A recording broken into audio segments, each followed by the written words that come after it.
Hello and welcome to Health 247 on Rapid Television, where we keep you informed on important health issues that affect our everyday lives. In this edition, we turn our attention to depression more than just feeling sad. While everyone experiences sadness from time to time, depression is a serious mental health condition that affects how a person thinks, feels, and functions. If left untreated, it can impact relationships, work, education, and overall quality of life. I am Josephine Bitrus.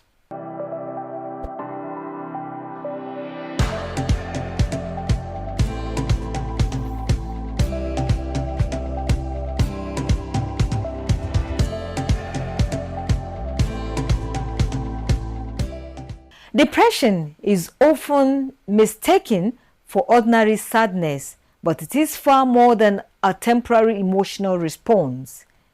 It is a serious mental health condition that can affect anyone, regardless of age, gender, or background. Left untreated, depression can disrupt daily life, strain relationships, reduce productivity, affect physical health, and in severe cases, increase the risks of suicide. Today on Health 247, we examine depression, highlighting the warning signs, treatment options, and why seeking help early can make all the difference.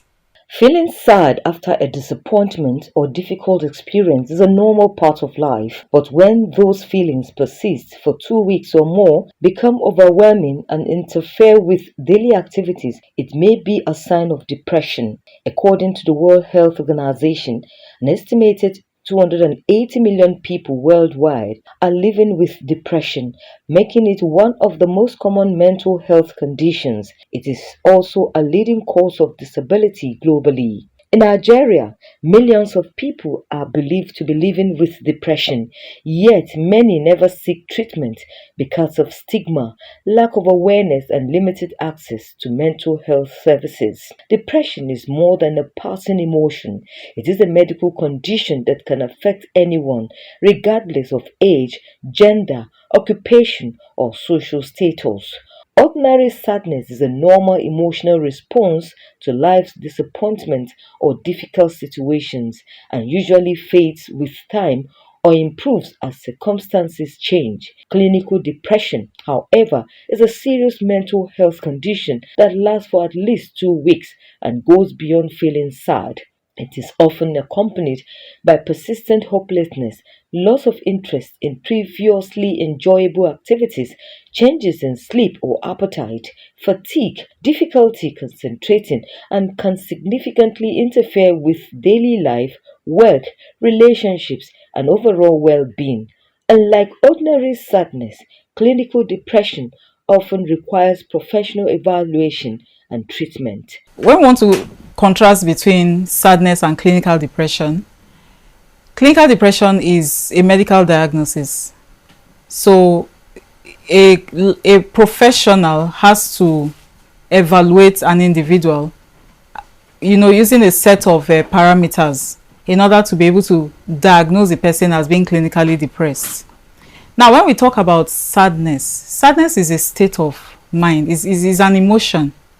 And that emotion can be as a result of a very specific event that happened recently. It could be the loss of a loved one. It could be due to maybe the person invested a huge amount of money into a business venture and the business venture went south. Or it could even be that somebody broke up with, a significant other. It could also be as a result of any loss at all, loss of property, like I said, loved ones or anything. So that could trigger a kind of sense of, unhappiness that is very deeply felt. And this can span over a short period of time. And then gradually it wanes off. But for clinical depression, it lingers. And I'm going to discuss very shortly those things that you are going to see for somebody who is actually clinically depressed. So there is actually a very, very, fine line of distinction between sadness and clinical depression. A person should seek professional help if they experience persistent sadness, hopelessness, or a loss of interest in activities they once enjoyed for 2 weeks or more, especially if these symptoms interfere with daily life. For clinical depression, or somebody who is, on the way to being clinically depressed, there are certain parameters or certain things that the person will express or display that will make you know that, okay, this person is not thriving or doing well. And it has to be over a period of greater than 2 weeks. So 2 weeks or greater. Now, some of them, I'm just going to give a few. There are about 9 of them, but I'm going to give a few. So one of them is suicidal ideation. The person just wants to commit suicide. Most times they don't voice it, but they are nursing that intention or that feeling to do that. Then, or they just want to die. So they could hope that somebody would do the job for them. So that's one. Secondly, you just notice that somebody has a particular interest in something. I'll give an example. Maybe the person loves to play the violin. The person loves to go to the gym. The person loves reading. The person even loves, engaging in public speaking, and all of a sudden just loses as in 100% interest in those activities that they once loved. So that's one sign. Another sign is excessive sleeping. Either they sleep too much or they don't sleep at all. So they sleep excessively. They can sleep for the whole day. They are not interested in brushing their teeth. They're not interested in personal grooming. So that's one sign. Another sign is they just have low energy. They are just lethargic. They will wake up in the morning. They don't feel like sweeping the room. They don't feel like cooking, And then another one is that they tend to lose interest in specific activities. So apart from the fact that they don't like to do what they once loved doing in the past, general activities like maybe, normal routine of the day, they just lose complete interest in it. For some other people who are depressed, they find solace in food. Now, you'd see some people that are clinically depressed that will gain excessive weight because they are trying to find solace in food, in eating too much. Or some might not even eat food at all. They might not even touch food at all. So these are just a few of those, a few examples of the signs you'd see. Now, for somebody to be diagnosed as being clinically depressed, there has to be a presence of at least five of these symptoms in the person, and that has persisted for over 2 weeks. And also, there should be noticeable decreased quality of life. So you see that the person is not grooming themselves properly. They are not doing anything. They don't, if for instance now, if maybe their meter expires or it has been used up for normally when light goes off you top up. They don't bother to do that. Their houses are very unkempt. They look unkempt. They smell. Then yes, there is indeed a problem, and that's when it's time to seek professional help. Depression can result from combination of biological, psychological, and social factors rather than a single cause.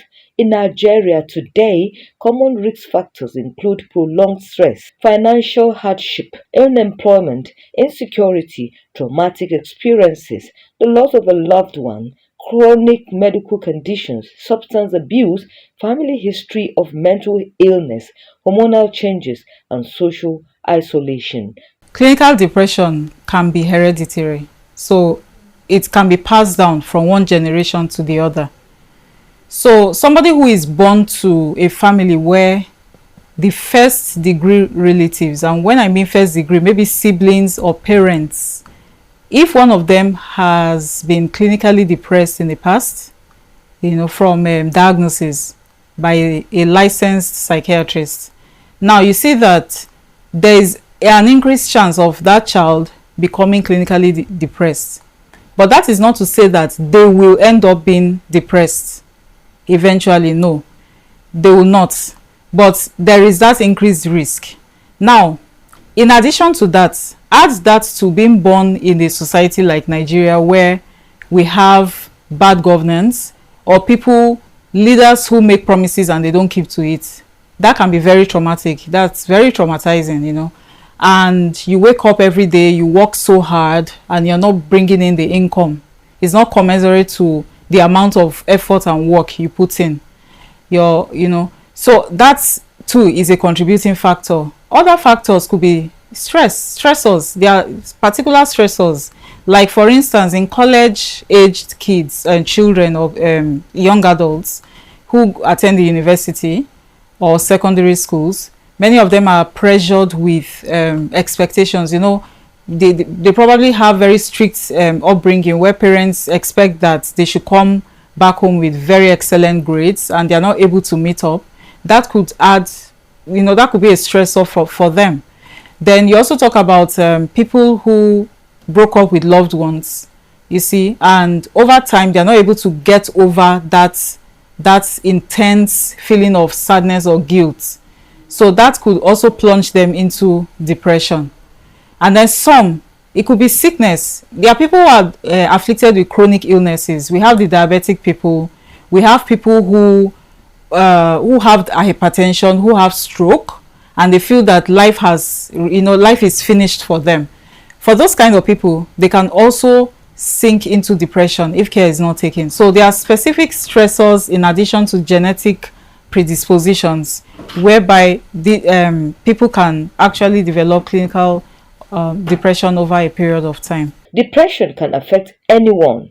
However, some people are at a higher risk, including those with a family history of depression, individuals living with chronic illnesses, people experiencing prolonged stress, trauma, bereavement, or financial difficulties, those who misuse alcohol or drugs, and women during pregnancy or after childbirth due to hormonal changes. So depression can affect anybody of any age. Now, I forgot to mention something. Even born in having an unstable upbringing or born in a dysfunctional home, you know, childhood trauma can also predispose one to clinical depression. I can also say major depressive disorder. That's the name we use. So when it comes to mental illness, because clinical depression is one example of a mental illness, and anybody with a brain can become mentally ill. Now, we are talking about clinical depression, can be clinically depressed. That's the truth. So everybody has that potential to becoming that. It doesn't matter your race, it doesn't matter your nationality, it doesn't matter your affiliation to maybe religious affiliation, whatever creed you belong to. It doesn't even matter about your belief. Even the GO of your church, as long as it has a brain, can be subject to insults. Now, when we talk about mental illness generally, now I'm talking broadly now, mental illness just has to do with when the brain is sick. Just like anyone can catch malaria, that is how anybody can also be clinically depressed. So it cuts across every strata, whether you belong to the low economic status group or the high economic status or the middle class. It doesn't matter if you're educated, you're not educated, you go to church, you don't go to church, you're a traditional worshiper, you don't believe in God, you're an agnostic, you keep questioning whether there is a supernatural being. Everybody is, prone to becoming clinically depressed. Stigma surrounding mental health often prevents people from seeking help because they fear being judged, labeled as weak, discriminated against, or misunderstood by family, friends, and employers or society. As a result, many people hide their symptoms, delay seeking professional care, or try to cope alone, allowing their condition to worsen. Breaking the stigma through education, open conversations, and greater public awareness can encourage more people to seek timely treatment and support, improving their chances of recovery. When we talk about the issue of stigma is a very, very profound and concerning topic, because, in fact, before I even talk about the mentally ill person, somebody who is clinically depressed, let me even address people who look after mentally ill people or people who are related to them. So we see that society even stigmatizes these people, that you are, for you to come out to the public or to a group of individuals to admit that you have a sibling who has clinical depression is already stigmatizing enough. I think people tend to want to avoid you, or they feel that no, I don't want to, I don't want to be inflicted with this sickness. They feel that sickness is inflicted by association. Also, for the clinically depressed person, the person, most times people who suffer clinical depression do not want to tell people that they are having this issue or this condition because of the stigma that comes with it. They associate certain things to, when you hear about mental illness, they just immediately conclude that you end up in the streets. Probably you strip off your clothes and then you'll be stark naked. Start picking leaves or bottles and start talking incoherently. So a lot of times this has actually prevented people from seeking the necessary help that they need. And when you don't seek help on time, it makes the condition linger for a long time and even difficult to treat in the long run. Depression is treatable, and many people make a full recovery, especially when they seek help early and follow their treatment plan. When we talk about treatment options for people who are living with this condition called clinical depression, there are treatment options. We have what we call the CBT, which is cognitive behavioral therapy. So that's where you talk to a clinical psychologist. They will be able to help you walk through whatever experience you're going through at that point, or maybe the events that led up to the condition or you relapsing. So they are able to talk to you. You are able to process it, and then they find a way to make you see things in a different perspective and get better over time. So it's more or less like talking with a licensed therapist or a licensed psychologist. Also, we have pharmacotherapy, where we have the psychiatrist who will recommend or prescribe certain medications for the person to take. And it's very important to note here that the medication, before you see the effects of it, when it kicks in, it takes between 4 to 6 weeks, of administration and consistent use. A person who is already on prescription medication for clinical depression is not expected to break or become poorly or non-compliant. So you are expected to take it consistently to get a better result. Now, we talk about clinical depression. Please note that clinical depression is actually a chronic condition. So it can linger for months to years to decades. However, there is a chance of recovery. It all depends on the individual that is experiencing this condition. How determined are you as a person to get over this condition? How are you employing the necessary facilities? How are you doing it? How are you employing them to your advantage? Are you going for regular medical checkups? Do you take your medication as at when due and how you're supposed to take them? Do you skip your medication? Also, do you engage in see your psychologist for behavioral therapy? Because that's also part of it. The thing about mental illness generally is that it's a holistic thing. So we approach it holistically. So as you're taking your medication, you're also going for behavioral therapy. There are also support groups. People look for online support groups. They also, if they don't find, they form one by themselves. They look for support groups in their community or in their neighborhood. Also, families are actively involved. Most times, for people who have gotten to a stage where they need to be hospitalized, especially for people who get to this point where they start, begin to think about suicide. They go on suicide watch, and those people are not left alone by themselves. They are usually checked into an institution. So on the day of discharge, or just a few days prior to discharge, family members are called, to talk and to tell them that for this loved one to get better, it's a family thing.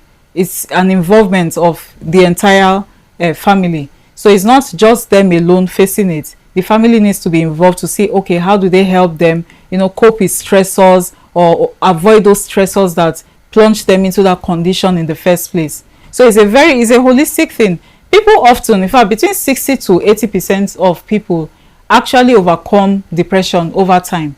There are some times that 50% will relapse. However, there is always a chance of recovery. So in as much as it's a chronic condition, it's not something that cannot be overcome over time. Family members, friends, workplaces, and communities all play a vital role in supporting someone living with depression by offering empathy, listening without judgment, encouraging them to seek professional help, and checking in on them regularly. It's very important that in our society we are informed. First of all, we need to remove that stigma of labeling people as mad people, or she doesn't have sense, or this is an affliction from the village. Now, a lot of times for us who are medical practitioners, one of the greatest challenges we have, especially in our society in Nigeria, is the indoctrination that anybody who has mental illness is demon possessed, or the person has a visit, maybe has been visited by village people from home. Some people will go as far as even saying that they have tied their destiny to in their village square or stuff like that. And before you know it, they carry them to churches, they chain them, dehumanize them, carry koboko and start flogging them. Some are even banished. And I'm wondering, when you banish people like that, where are you banishing them to? To who? Is it spirits? Banish them to maybe some evil forest? Is it spirits that will, are spirits psychiatrists? So you see that when you do these things, it kind of prolongs their healing process, their treatment, because you will not take them to the right places. You take them to church and start casting out the demon. And when even the person who is afflicted with depression is tired, they will be because they are tired of the inhumane treatment you are giving them. Even when they are not demon possessed, they will be forced to admit it, that maybe if I admit that I'm demon possessed, you will let me go, not knowing that you are compounding their problem the more. So the first thing is to really, we need education and deal with this issue of stigma or stigmatization. It is not enough to stigmatize people. Do not sit on a high horse and think you are immune to being mentally ill. No, you are not, unless you don't have a brain or your brain is functionally inactive. As long as your brain is active, that brain can be sick.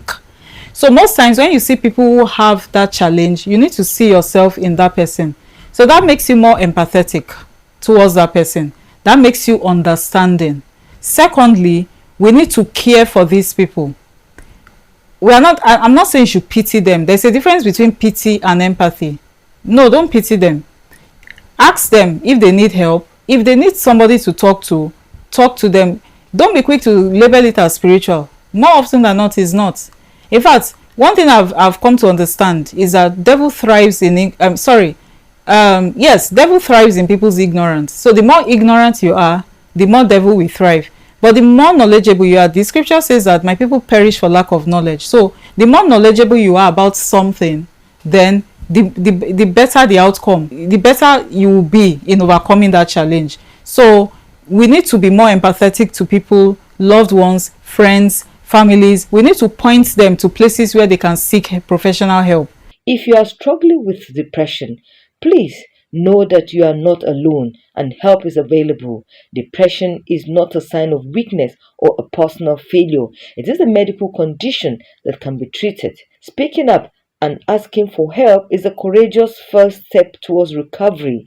Reach out to a trusted family member, friend, or qualified mental health professional, because early treatment can make a significant difference. There is hope.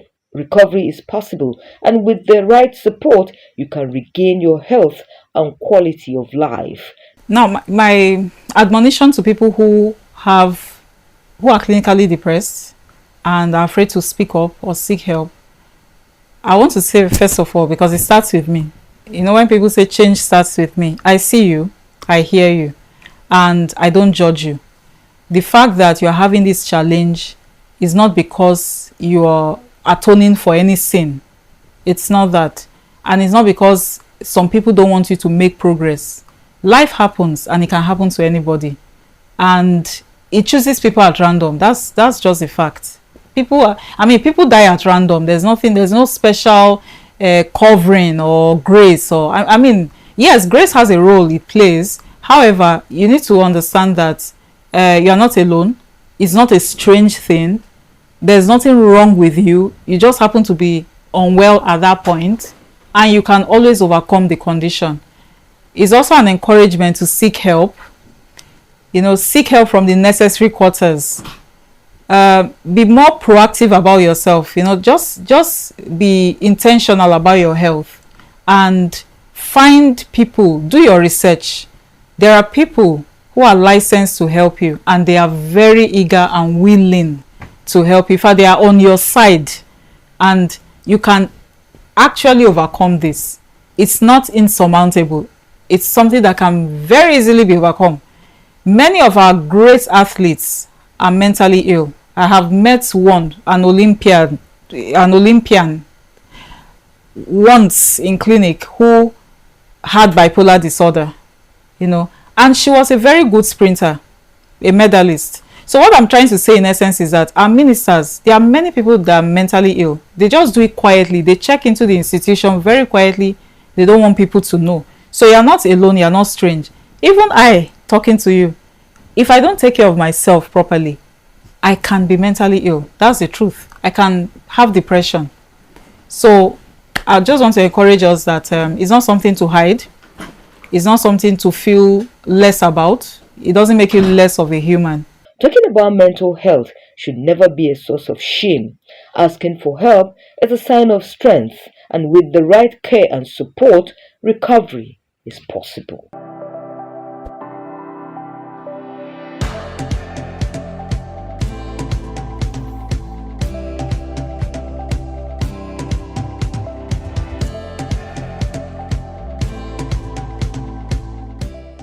Depression is more than just feeling sad. It is a real and treatable medical condition that deserves understanding, compassion, and timely care. By breaking the stigma, encouraging open conversations, and supporting those who are struggling, we can help build a healthier and more caring society. Remember, it is okay to ask for help. No one should have to face depression alone. Thank you for watching Health 247 on Rapid Television. Join us again next week for another informative edition. Until then, eat well, stay informed, and stay healthy. I am Josephine Beatrice.